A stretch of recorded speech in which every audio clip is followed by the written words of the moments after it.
She's one of Jamaica's most beloved voices. Walk into any room and mention her name and faces light up. She has made people laugh, made people cry, made people feel seen. She's a personality, a brand, a force of nature. And this week, she reminded us that even the strongest people are human. In an emotional update shared with her social media followers, the popular media personality opened up about a recent health scare that left her shaken.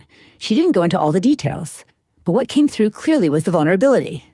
The fear, the moment when someone who is always on, always performing, always giving, had to stop and face something very personal and very real. She asked her fans for continued prayers as she recovers.